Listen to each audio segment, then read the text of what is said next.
Hello, my friend. Welcome to the long quiet. Tonight you are a lighthouse keeper on Cape Hatteras in the long blue evening of an October storm in 1898. By 6 o'clock the wind had already begun to talk,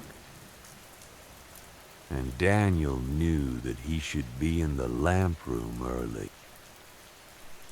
He had been on Cape Hatteras for 14 years now. He had kept the light through 14 autumns and 14 winters. And he knew, by the feel of the air against his face on the path between the keeper's house and the tower, what kind of weather was coming. Tonight the air had a low, almost loving press to it. The kind that comes off the sea before a real blow. The gulls had gone quiet. The few that he could see far down at the tide line were standing facing the wind, the way they did when they had decided to wait the weather out where they were. He buttoned his coat. The tower stood ahead of him in the failing light. It was painted in its long candy stripes of black and white. The bands wrapping the column from base to gallery, and the stripes had lost their color in the dusk and become only a quiet pattern of darker and lighter, a rhythm against the gray sky. The tower had been there for 28 years.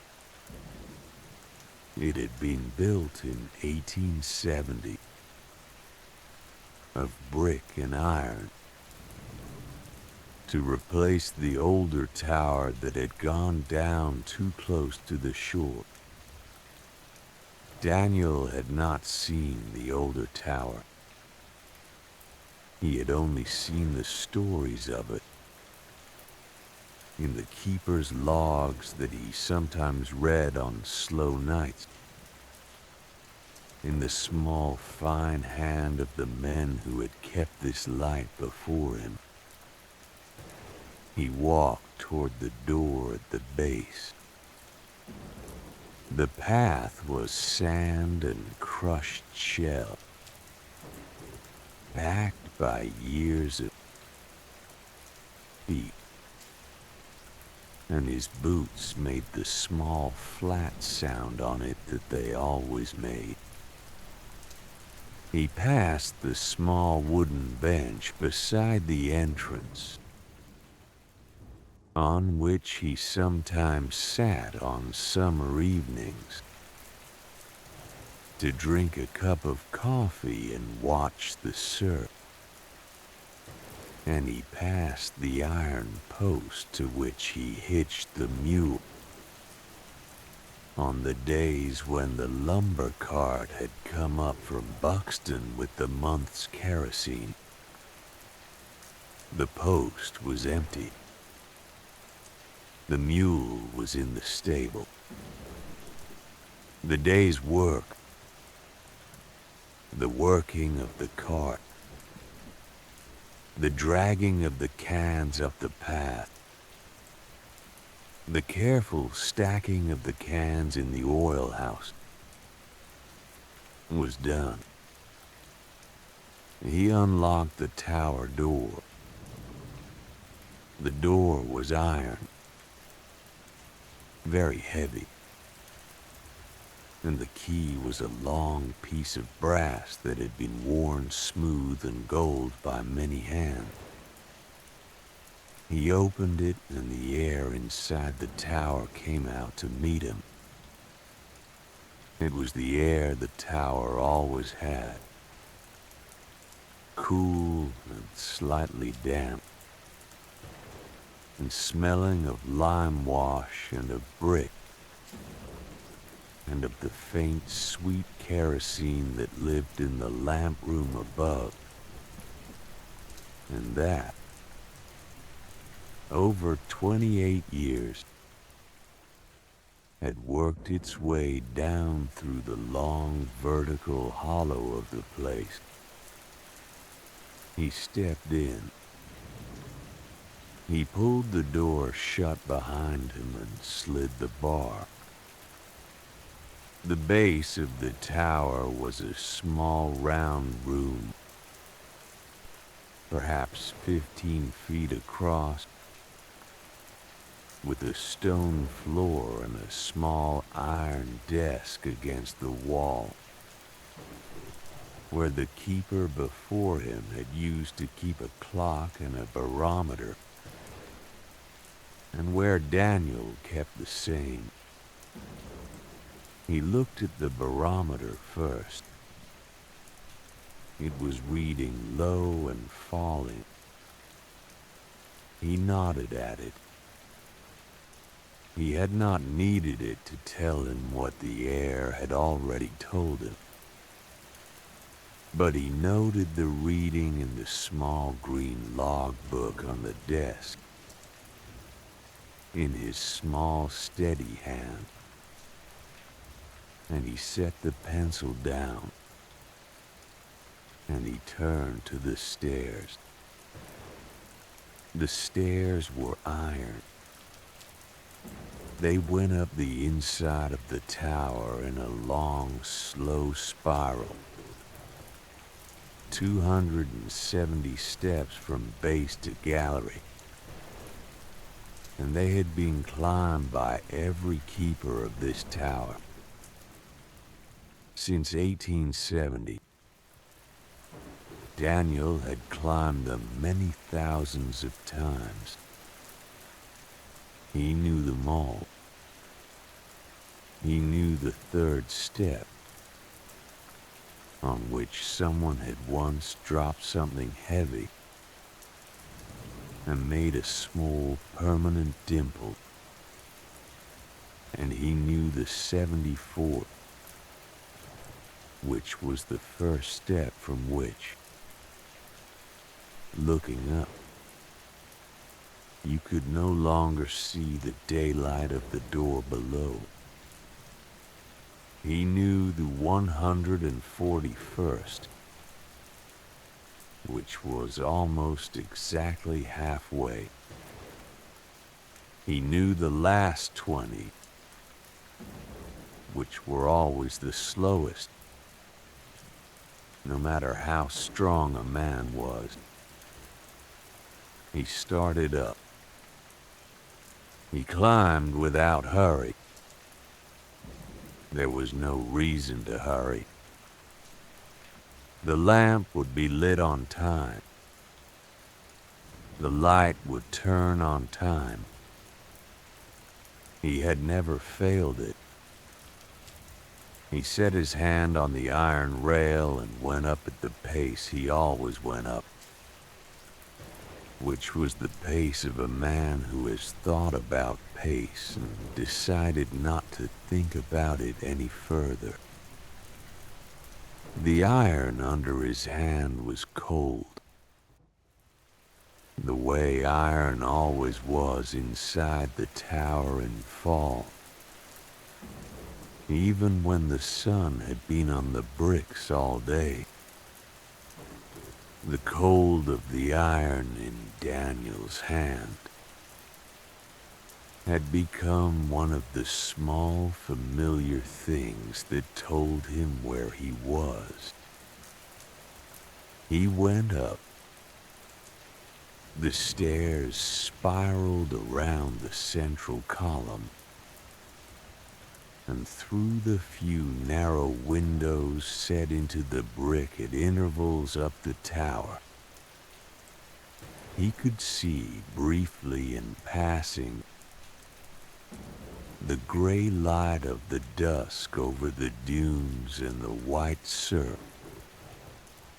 far below and the iron-colored sea beyond.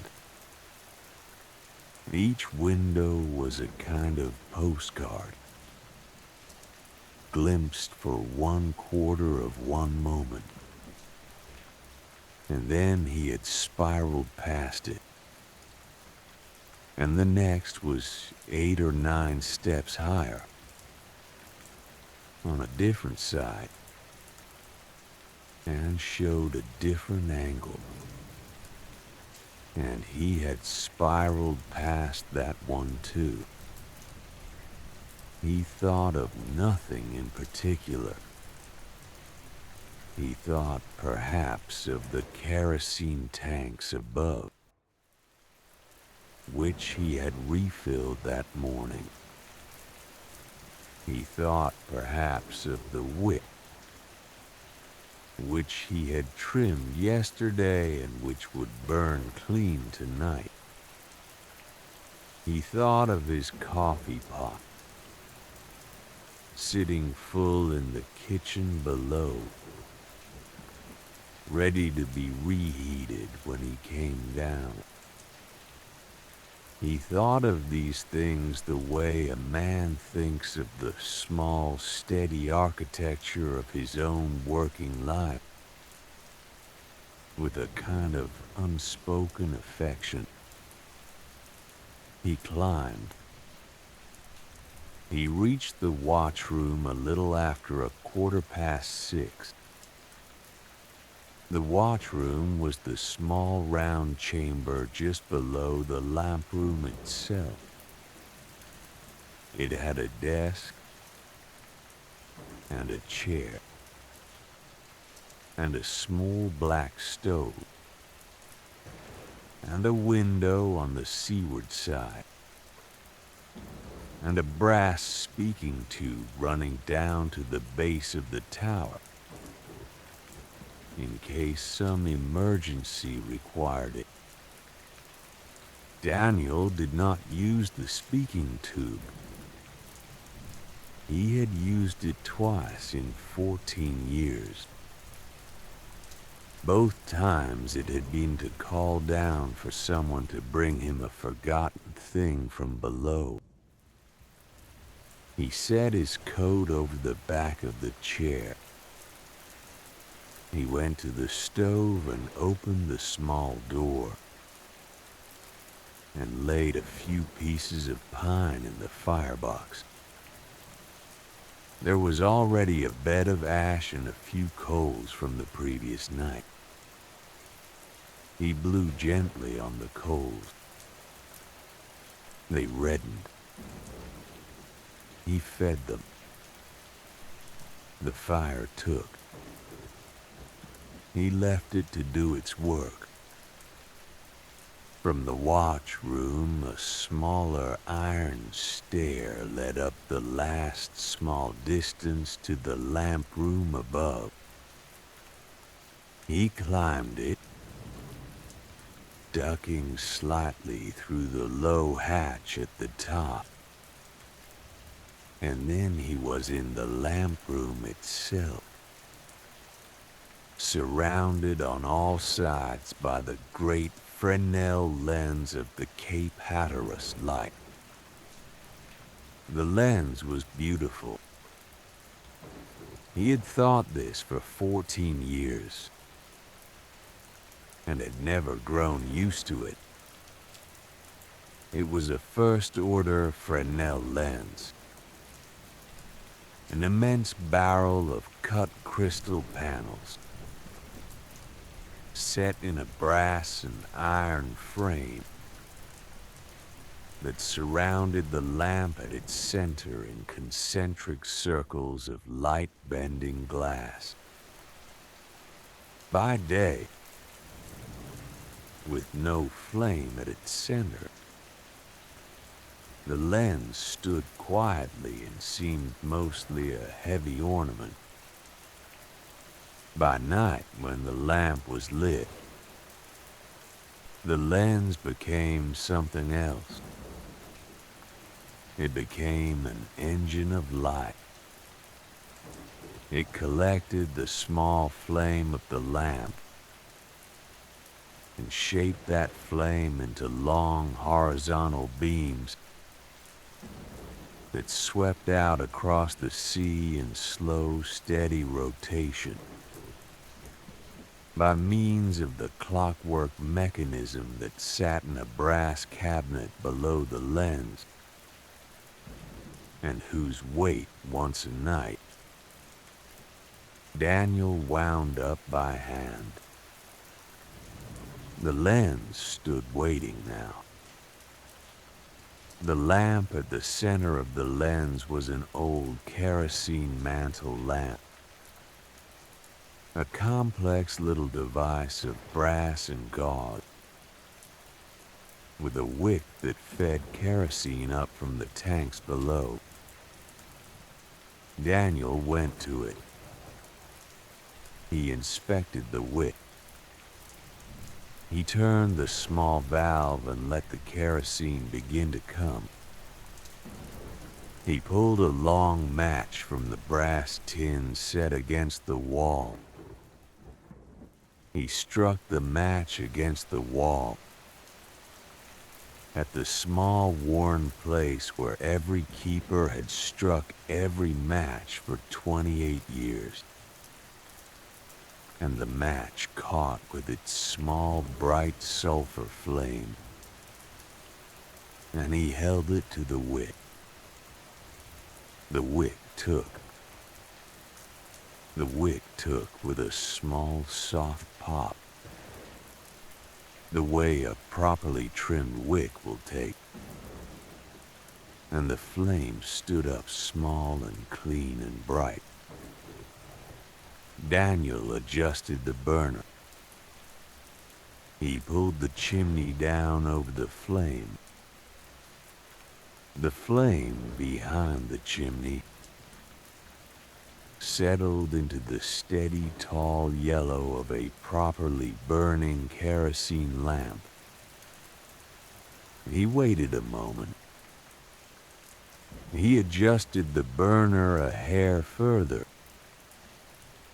The flame went from yellow to white, the white of complete combustion, and he was satisfied. He stepped back. He went to the brass cabinet that held the clockwork. He unhooked the chain. He took the long iron lever from its bracket on the wall,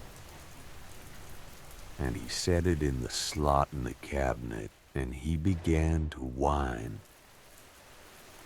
The clockwork came up in long, slow turns, each turn weighing more than the last, until the weight had been raised to its top position, and the clockwork was ready to drive the lens for the night. He set the lever back. He pulled the small release, and the lens, which had been still, began to turn. It turned slowly. It turned in the long, patient revolution that it had been built to turn. One full revolution every 30 seconds. And as it turned, the long, bright bars of light that issued from its flanks began their slow sweep across the world. Outside the tower, Daniel stepped to the small balcony door that opened from the lamp room onto the gallery, and he opened it, and he stepped out. The gallery was an iron walkway that ran around the outside of the lamp room. It was very narrow. The railing was painted iron.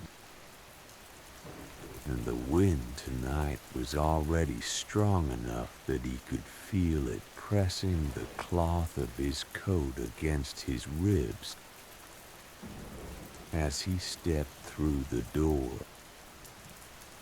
He stood for a moment with his hand on the railing. The world below the tower was darkening to the point of being not really a world anymore, but only a long sea of grays merging into a single gray. The dunes were gray. The beach was gray. The sea was a very dark gray. The clouds, low and moving, were a slightly lighter gray. And across the long underside of those clouds, the bars of light from his lens, his light,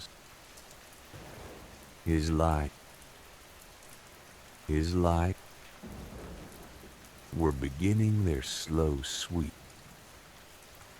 brushing across the dunes and out across the surf, and into the dim air above the sea.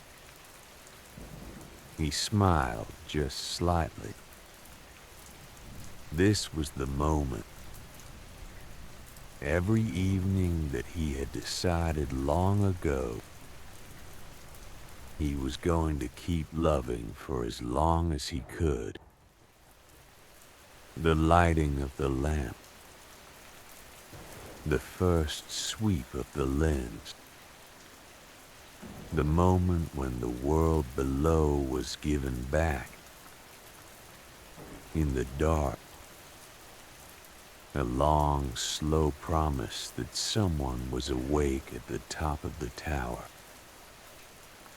that the keepers were still keeping.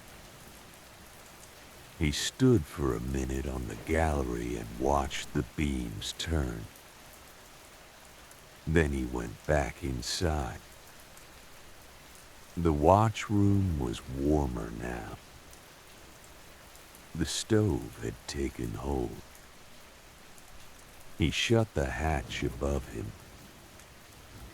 the small iron hatch through which he had climbed up to the lamp room, and he sat down at the desk. There was the small thing every keeper did at the beginning of every watch. There was the writing in the logbook. The logbook was a tall green ledger, bound in cloth, with the seal of the United States Lighthouse board pressed into the cover. It sat on the desk. He opened it to the page he had been keeping all month. He took up the pen.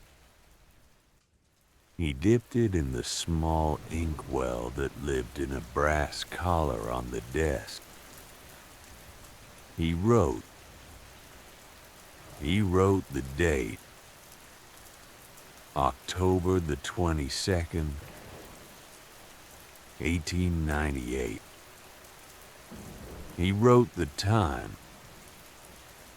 He wrote the barometer reading from below. He wrote the wind direction, which was northeast, and the wind force, which was rising.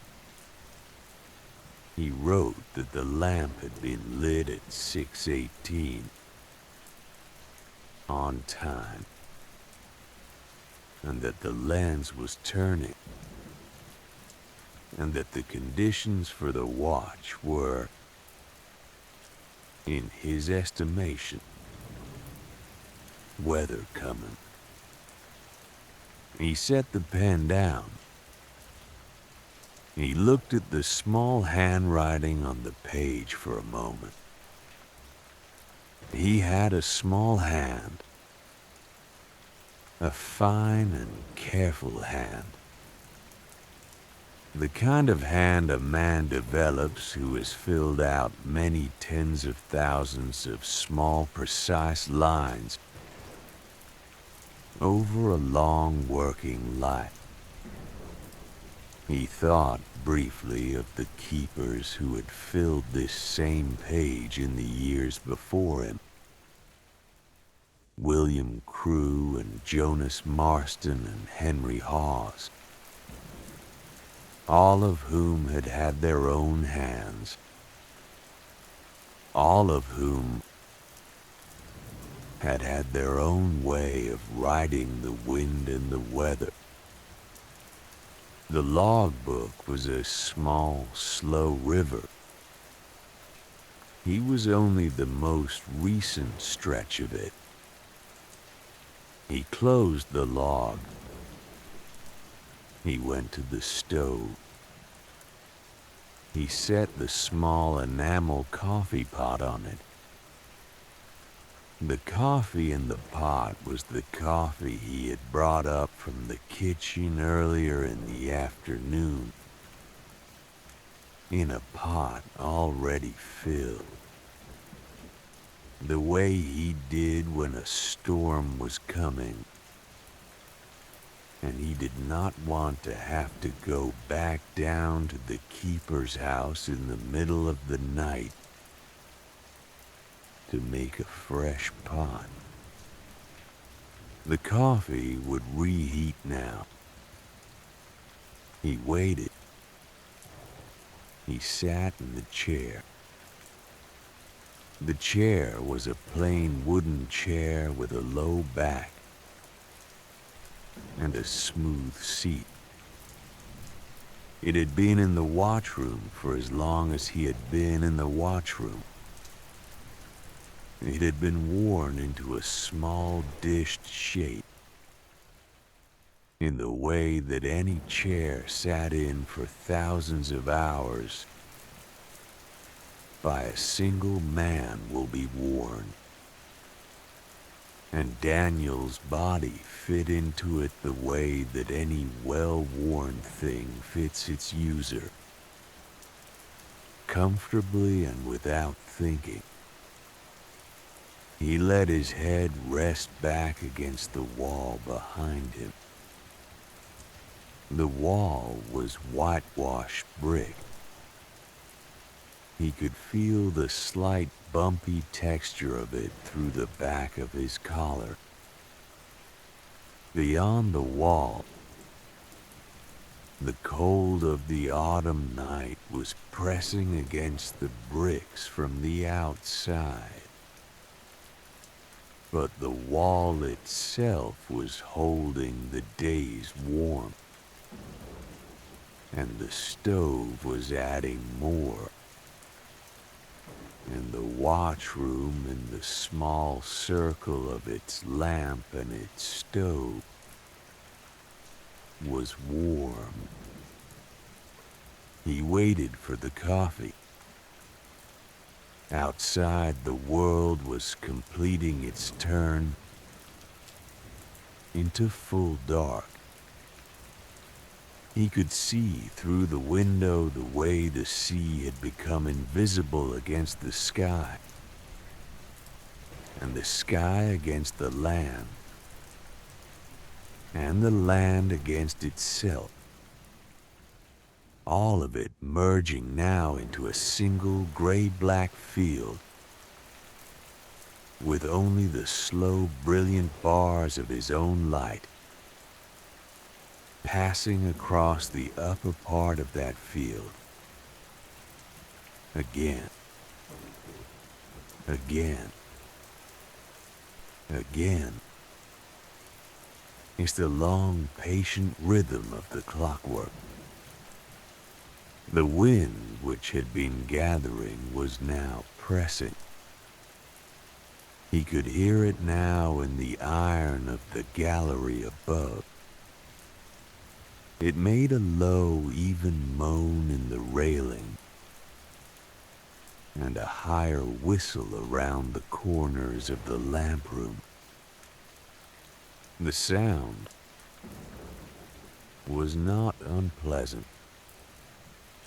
He had heard it many times.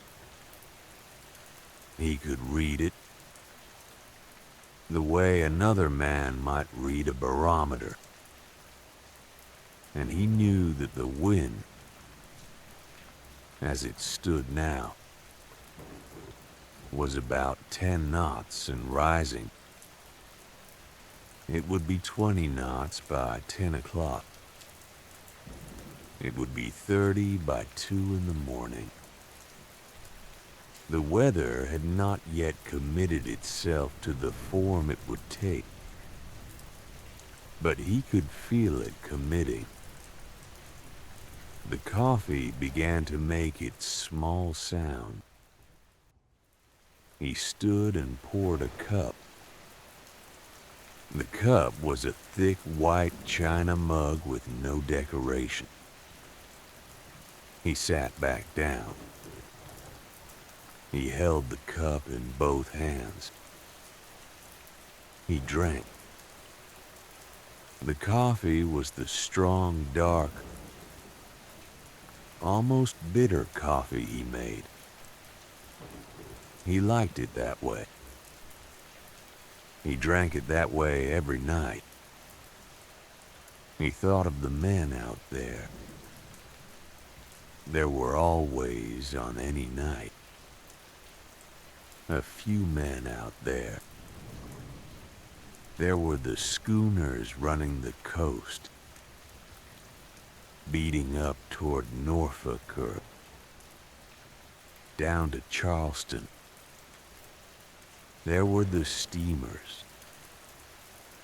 Fewer of them now in the late autumn, but always some. There were the fishing boats which kept closer in, but which sometimes were further out than they should be. And on a night like tonight, with a storm coming, there were the boats that had not made harbor in time, and were now committed to riding the weather out. For all of them, his light. He drank. He felt in the small quiet of the watchroom the great long fact of his work. He was a man at the top of a tower with a flame, and the flame was for the men in the dark out there. The world was simple here. The world had been simple here for a long time. The coffee was warm. The lens was turning. The wind was rising. He sat. By 9 o'clock, the storm was real.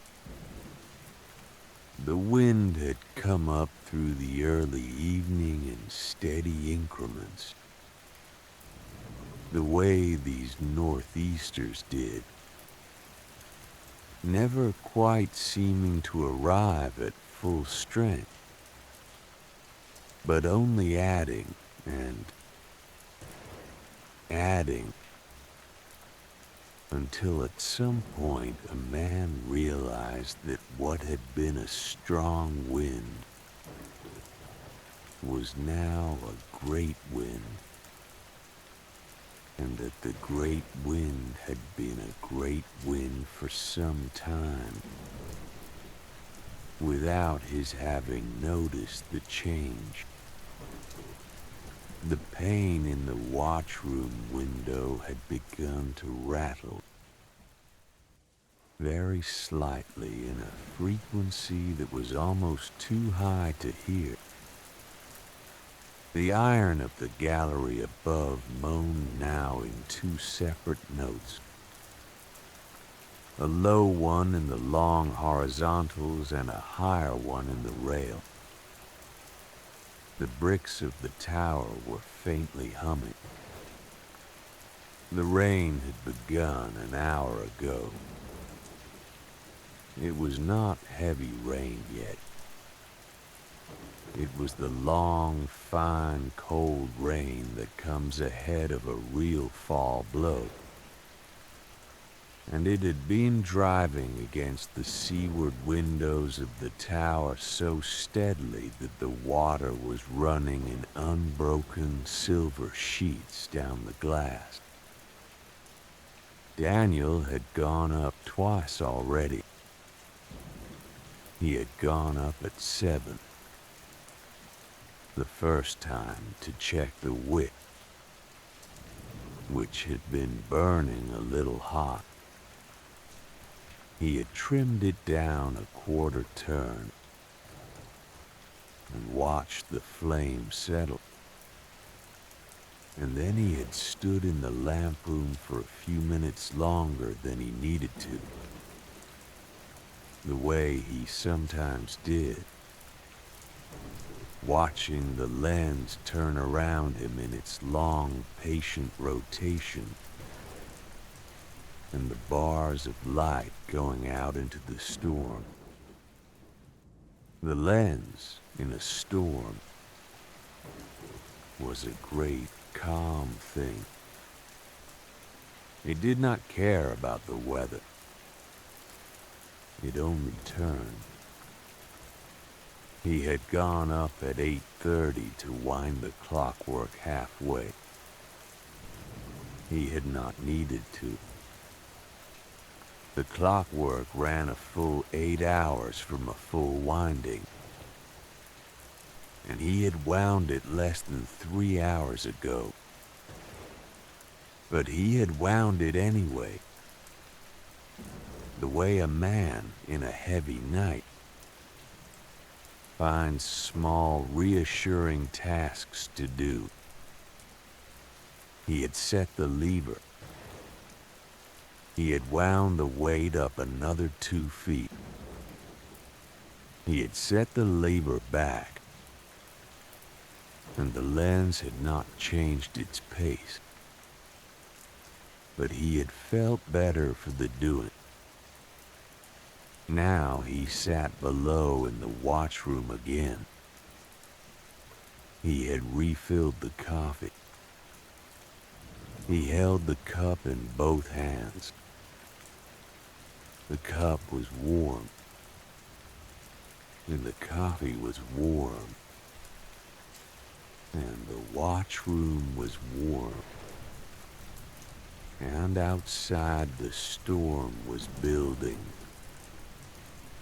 The first foghorn came in from the south.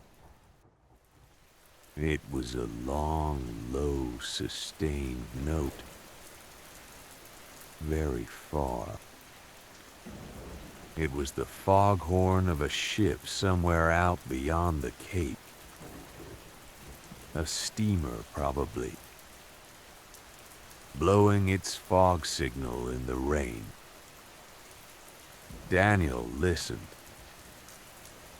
He didn't turn his head toward the window. He didn't need to see the ship. The ship was somewhere out there, and the captain of that ship was somewhere on its bridge.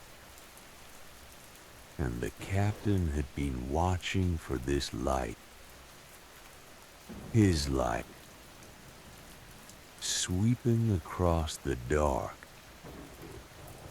And the captain had taken his bearing from it, and was now blowing his horn to say so, in the old quiet conversation that the sea had been having with itself for a long time.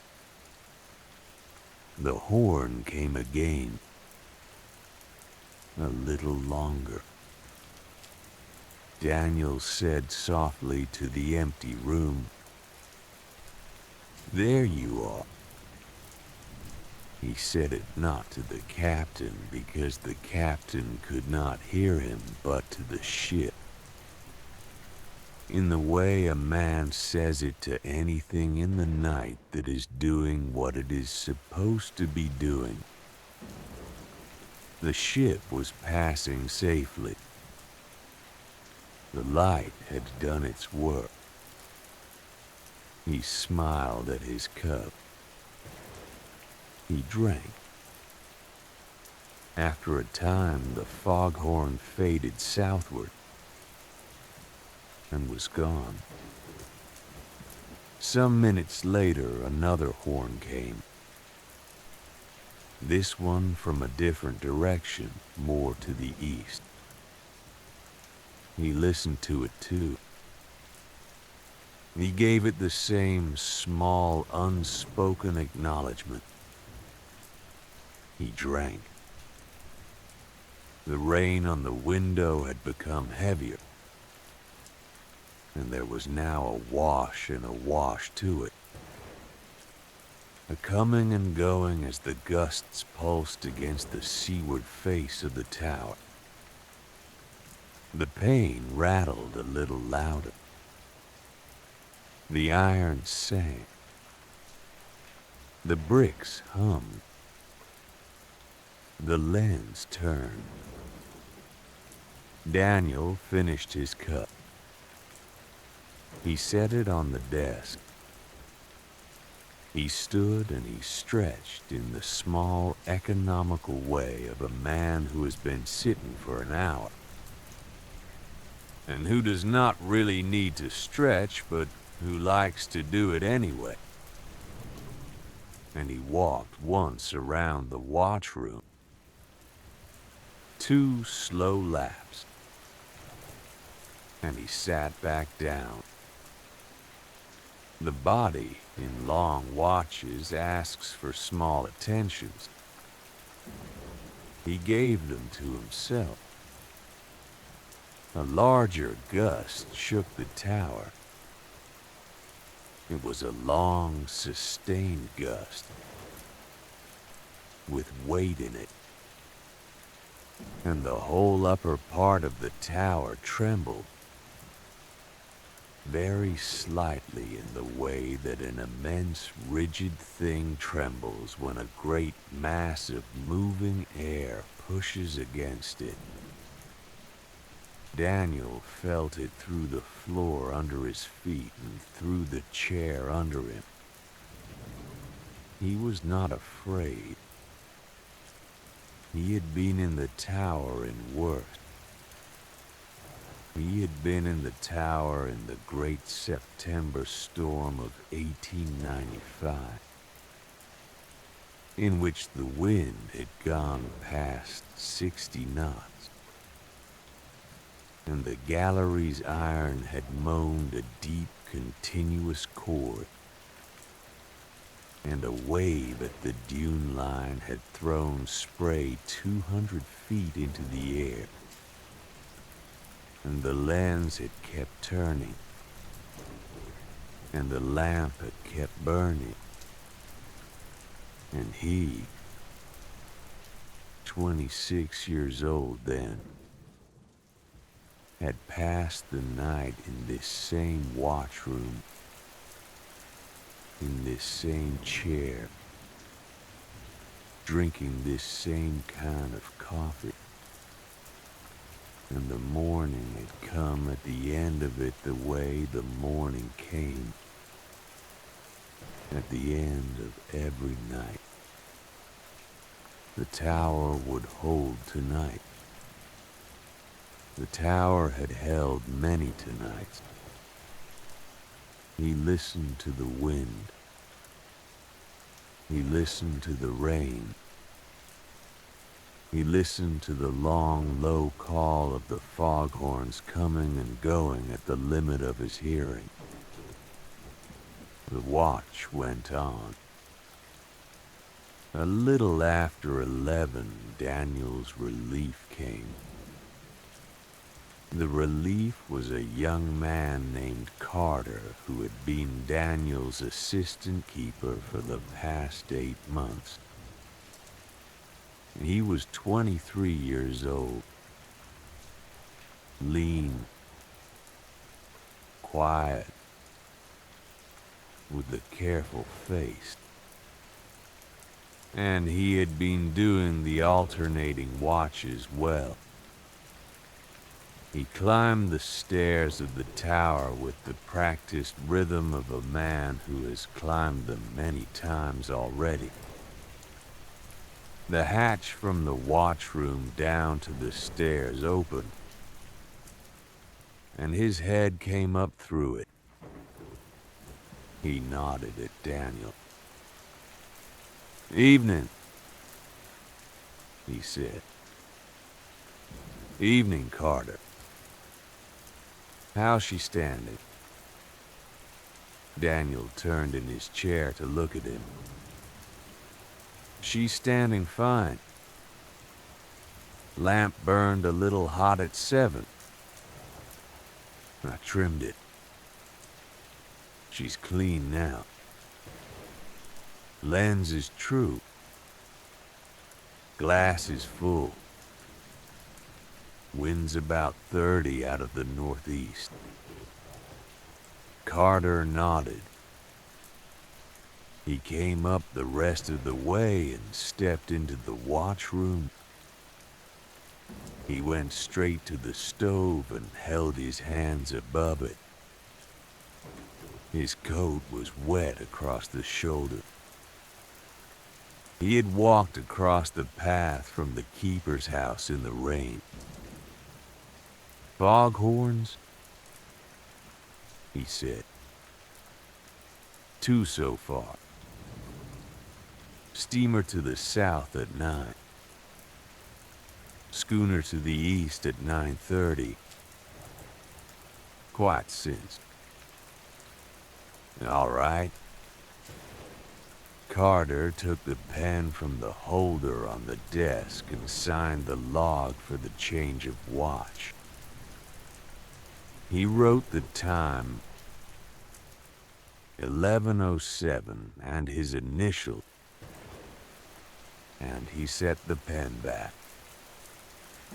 He had a small, careful hand, too.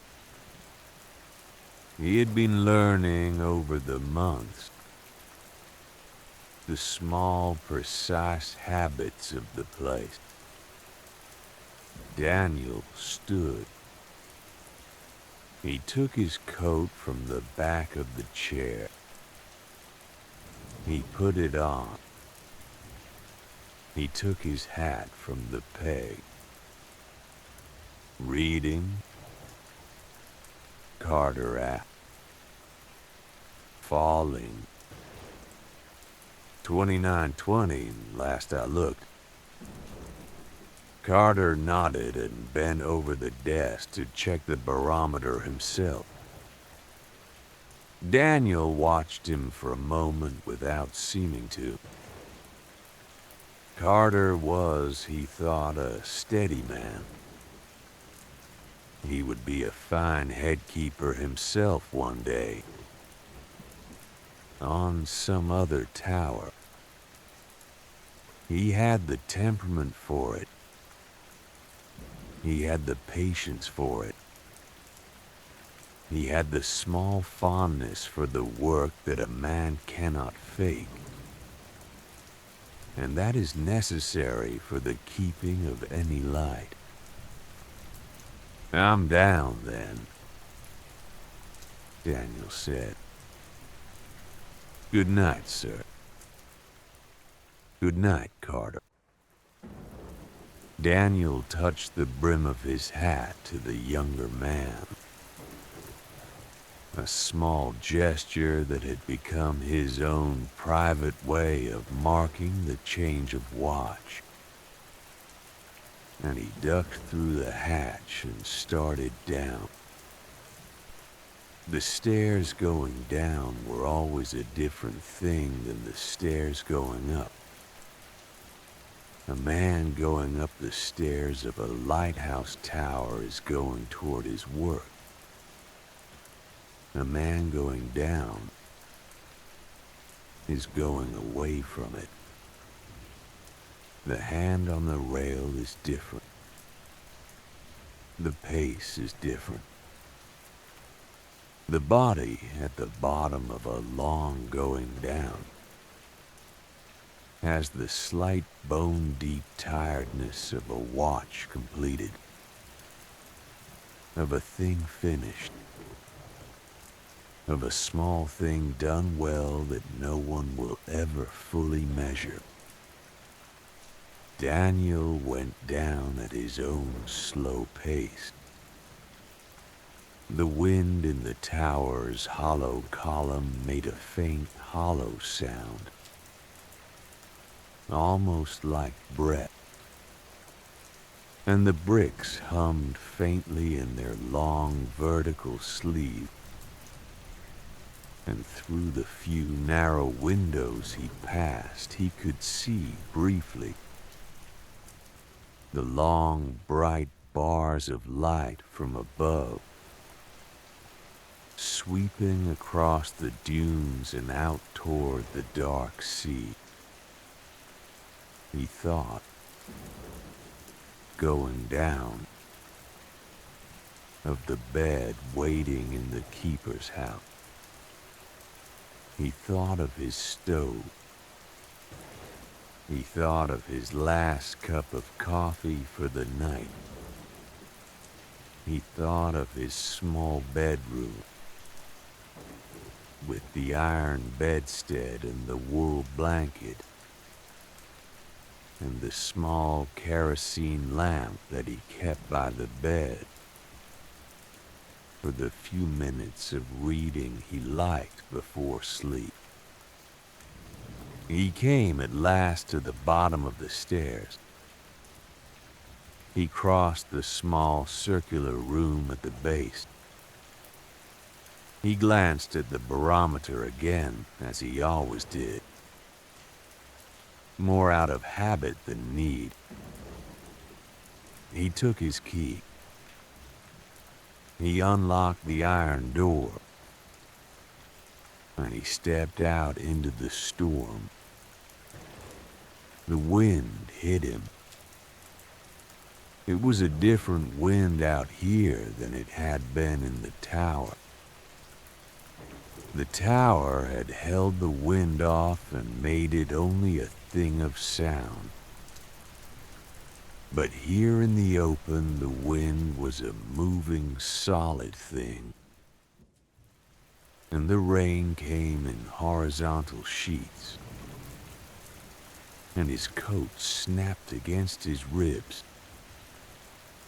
He pulled his hat low and bent into it. The path to the keeper's house was 100 yards or so. He had walked it 10,000 times. He locked the tower door behind him. He walked. The keeper's house was a low, whitewashed two-story building with a slate roof and 2 chimneys, set in the lee of a small rise just back from the dunes. It belonged to the United States government. He had not built it. He lived in it.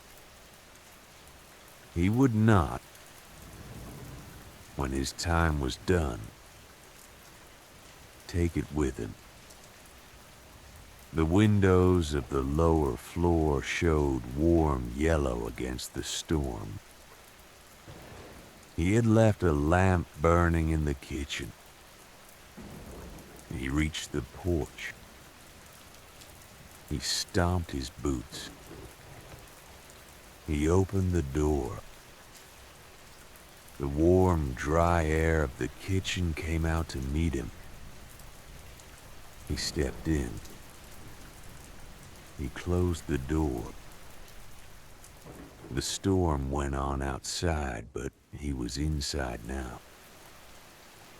He hung his coat on the peg by the door. He hung his hat above it. He stomped his boots once more on the entry mat. He took the boots off. He pulled on the soft house slippers he kept by the door. The slippers that had been a Christmas gift from his sister in Norfolk 3 winters ago. And that hat, in those 3 winters become his favorite indoor thing. He moved into the kitchen. The kitchen was a small square room with a black cast iron stove against one wall, a plank table in the middle, 2 chairs at the table, and a deep porcelain sink under a window that looked out toward the tower. The window framed just now, a slow pale flash every 30 seconds, the sweep of his light passing across the upper sky beyond the dunes. The light reached into the kitchen for a fraction of a second on each sweep. It touched the white porcelain of the sink. It touched the brass of the kettle. It touched the small ceramic bowl that he kept his keys in. It moved on. Daniel went to the stove. The stove had been banked when he had gone up earlier, but the bank was good and the coals were still hot. He opened the firebox, fed in 2 pieces of pine, and the fire took. He set the kettle on. He found the small biscuit tin on the shelf, opened it, took out 2 biscuits and set them on a plate. He thought briefly of butter, decided he did not need butter, set the plate on the table. He sat. He ate the biscuits slowly. They were the biscuits he made on Sundays, baked in the small wood-fired oven beside the stove, and on Wednesdays late in the week. They had become harder than he liked. But a man eating biscuits in the late hour of a stormy night is in no position to be choosy about the texture of his biscuits. And Daniel was not choosy. He ate them. He listened to the wind around the eaves. The kettle came up. He made the small pot of coffee that he made for the after-watch cup. It was a smaller pot than the watchroom pot. It was for 1 cup. The cup that ended the day. He sat back down at the table with the cup. He let his head settle back against the high wooden back of the chair. He let his eyes close just for a moment. He did not sleep. He drowsed only a little, a kind of half-drift, the way a man does in the warm chair of his own kitchen after a long watch, in iron and cold and rain. The wind made a great long pass at the side of the house. The house groaned a little in its old wooden bones, but it did not move. It had been built well in 1876 by men who had known the weather of this place. It had held. It would hold. Daniel drank. The cup was the same chipped white china mug he had used in the watchroom. brought down with him. He drank from the unchipped side by a long habit, and his lower lip rested against the chip, and the chip was familiar. He thought of nothing in particular. He thought perhaps of the lens turning at the top of the tower. He thought perhaps of Carter sitting in the watchroom above, drinking his own coffee, listening to his own foghorns. He thought perhaps of his sister in Norfolk, who he had not seen since spring, and who would write him a long letter in November, and who would mention again, the way she always did, that he was welcome to come down to spend Christmas with her family if he wished, and that he would, the way he always did, write back and say that he could not leave the light, and that she would understand, the way she always did, that this was the kind of thing he had to say. He smiled into his cup. He set the cup down. The rain on the kitchen window had become a long, even hush. The wind had settled into its long, sustained gusts. The storm was at its full now. It would blow itself out by morning. It always did. The northeasters of October were patient storms. They worked. They left.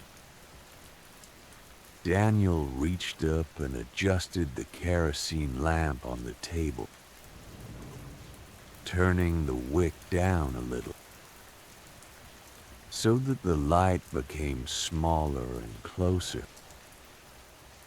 The kitchen sank into a softer dim. The only light in the room now was the lamp on the table. And every 30 seconds, the slow, pale flash from the tower, passing across the window. He sat in this softer light for a long while. He drank the rest of the cup. He thought in a slow way that was not really thinking of all the lights he had ever kept. He had been an assistant keeper at Bodie Island for 6 years before Hatteras. He had been a lamplighter in Portsmouth for 2 years before that. As a young man, the keeping of lights had been his work, in one form or another, since he was 19 years old. He was 53 now. He was not old, but he was no longer young, and he was settled into the work in the way a hand settles into an old glove. He set the empty cup on the table. He pushed the chair back. He stood. He carried the cup to the sink. He set it in the sink. He would wash it in the morning with the rest. He turned the lamp on the table lower still, but did not put it out. He stood for a moment in the small, dim kitchen. listening to the storm. Then he went, slow, the way he did everything now, toward the small bedroom that opened off the kitchen. The bedroom was a small, low-ceilinged room with one window facing south. An iron bedstead with a wool blanket folded twice at the foot. A small chest of drawers against the wall. A chair by the window and a small kerosene lamp on the chest of drawers. That was all. He had never needed more. He lit the lamp. He turned the wick low. He went to the chest of drawers and took off his outer clothes. He folded them the way he had always folded them. The trousers across the chair back. The waistcoat over them. The shirt across the back of the chair. He kept the union suit and the wool socks. He sat on the edge of the bed. The bed was an iron bedstead with a wool mattress on a board base. The bed had a sound when he sat on it that he had known for 14 years. It was a small, soft, yielding sound. The mattress had become, over 14 years, the shape of his body in long use. And the mattress greeted him as it always did, by remembering him. He took the small book from the bedside. The book was a copy of Whitman's Leaves of Grass, the 1881 edition, in brown cloth. It had been with him for many years. He read in it most nights, only a little. Never with any kind of system. Only opening it at random. Tonight he opened it. He read a few lines.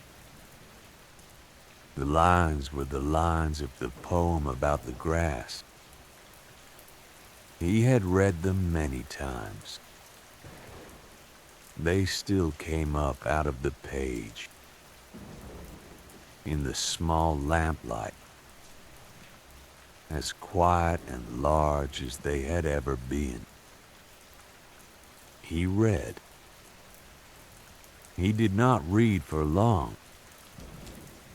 He had read maybe a page, maybe a page and a half, when his eyes began to do the slow, heavy thing they did at the end of a long night. He marked the page with the small leather ribbon. He closed the book. He set it on the chest of drawers. He turned the lamp down to its lowest.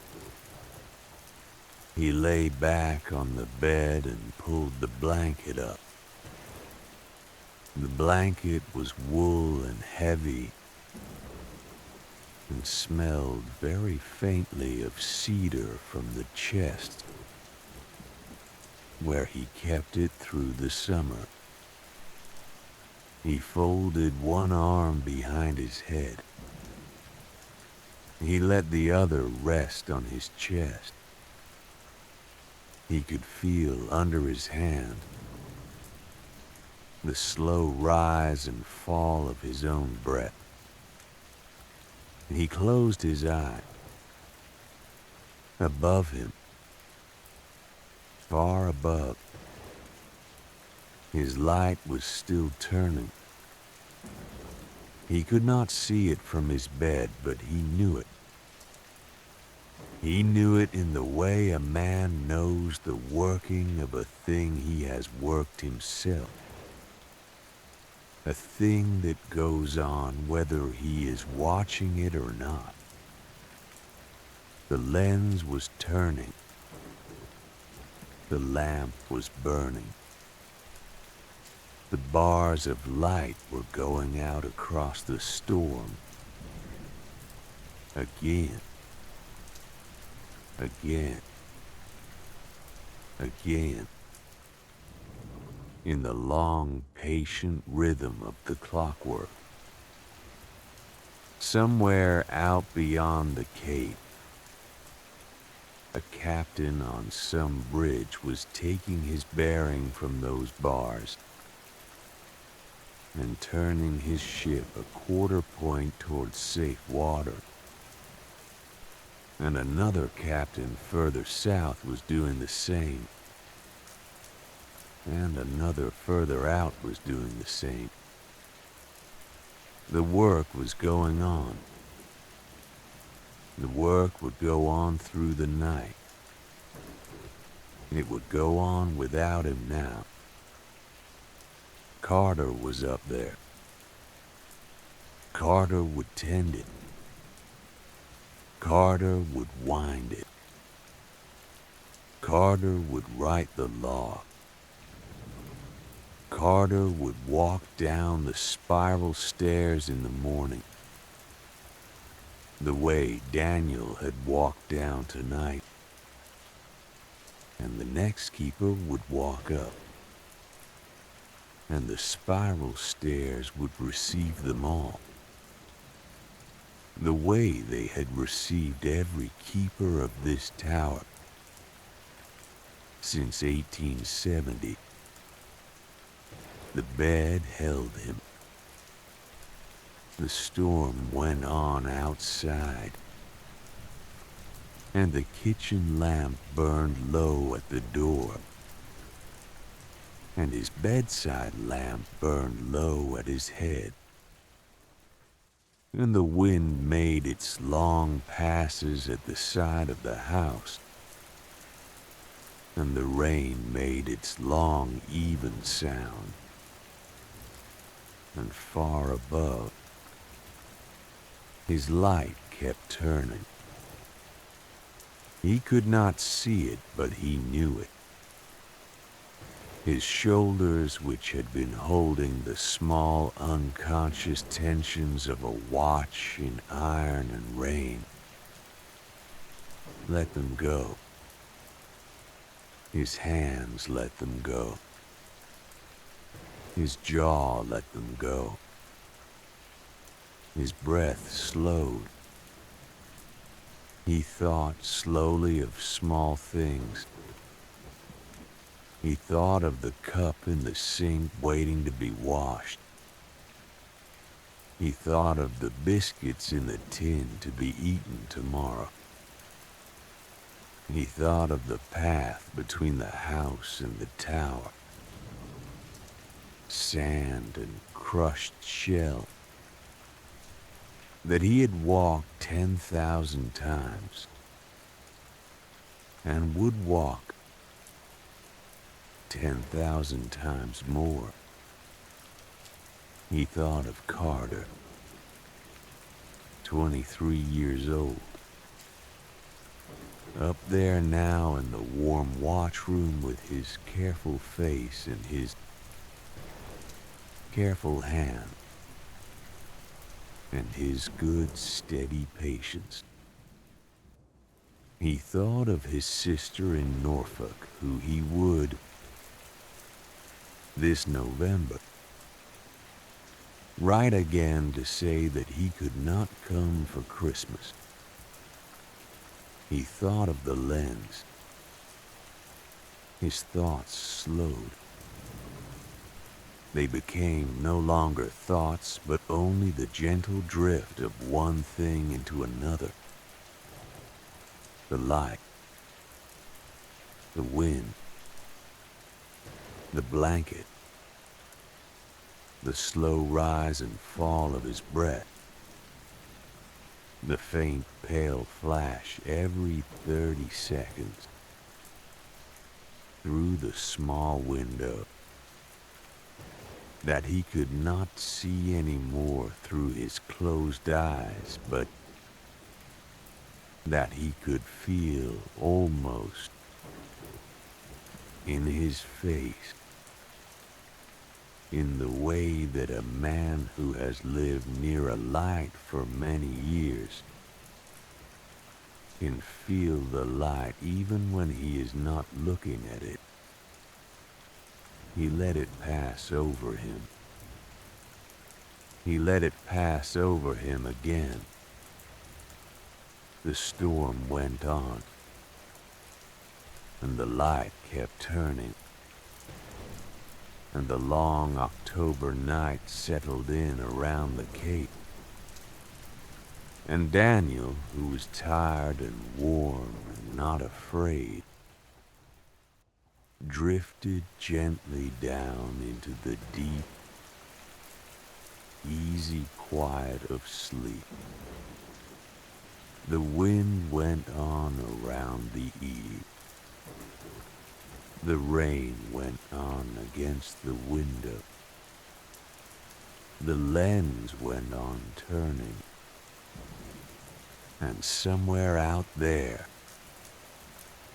in the storm, the boats that had taken their bearings from the long, bright bars of his light were finding one by one the safe water they had been looking for, and were settling in to ride the rest of the night out. And the captains on their bridges were yawning and lowering their wheels to safer headings and looking up once more, just to be sure. And they saw on each long, slow sweep the Cape light, his light, doing what it had always done and would always do. And they let their shoulders drop, and they breathed, and they went on through the night. Daniel slept. The night kept being the night, and that was all. And now, you quiet words to carry into sleep. You are safe. You are warm. The day is done. Nothing more is asked of you tonight. The room around you holds you gently. The bed beneath you holds you fully. Your body knows how to rest. Your mind may let go now. The long quiet is here. Sleep well, my friend. From the long quiet, sleep well, my friend. From the long quiet.